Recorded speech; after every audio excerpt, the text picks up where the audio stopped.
അപ്പോൾ രാവിലെ തന്നെ എന്നത്തെ പോലെ തന്നെ നമ്മൾ വർക്കൗട്ട് ചെയ്യാൻ വന്നിക്കാണ്. വർക്കൗട്ട് ചെയ്യുന്നതിന് ശേഷം നേരെ കോളേജിൽ പോയപ്പോൾ എല്ലാവരും പ്രൊജക്ടിന്റെ തിരക്കില്ല. കാരണം ഒന്ന് മോഡൽ വൈവേണേ. അപ്പൊ അതിൽ പ്രൊജക്ട് സബ്മിറ്റ് ചെയ്തിട്ട് വൈവേക്ക് ഇരിക്കാം. അങ്ങനെ ഞാനും നമ്മുടെ പ്രൊജക്ട് റെഡിയാക്കിയിട്ട് നേരെ വൈവേ അക്കൗണ്ട് പോയി.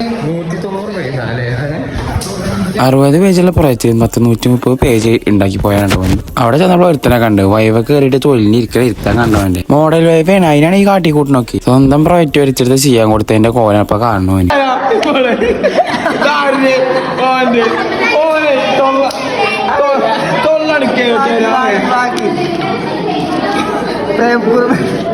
ഇതിനൊരു ഫോണ്ട് മാറ്റിക്കോ.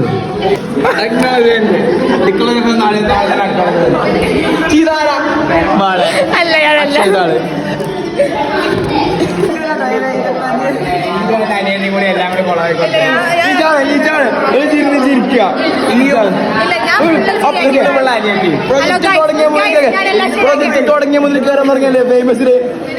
ഇന്നലെ ഷെയ്ക്കുന്നതില്ലേ ഇന്നലെ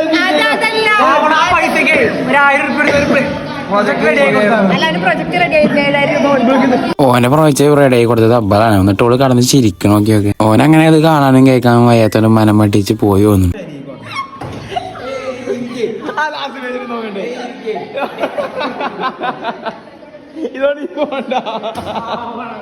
അങ്ങനെ അതൊക്കെ കഴിഞ്ഞപ്പോൾ ഏകദേശം കോളേജ് വിട്ട് ഞങ്ങൾ സ്റ്റാൻഡിൽ പോയി. അങ്ങനെ സ്റ്റാൻഡിൽ നിന്ന് മട്ടിച്ചപ്പോൾ ഞങ്ങൾ നേരെ പുഴയിൽ പോയപ്പോ ഒരു കുളിസീന് ആൾക്കാരുടെ അല്ല ആനയുടെ. അങ്ങനെ ആനയുടെ കുളിസീനും കണ്ടിട്ട് ഞങ്ങൾ കുറച്ചാൽ ഇരുന്നു. ചെറുക്കന്മാരൊക്കെ നോട്ടം കാണുമ്പോഴേ അവിടെ ആനയത് ഭാഗ്യം. ഇപ്പൊ എല്ലാ പെണ്ണുങ്ങളാണെന്ന് വെച്ചാൽ ചെറുക്കന്മാരെ എന്താ കാട്ടെന്ന് ഓർക്കാൻ അറിയില്ല. പിന്നെ അത്ര തന്നെ ഉള്ളൂ. മറ്റൊരു നേരം ബൈ.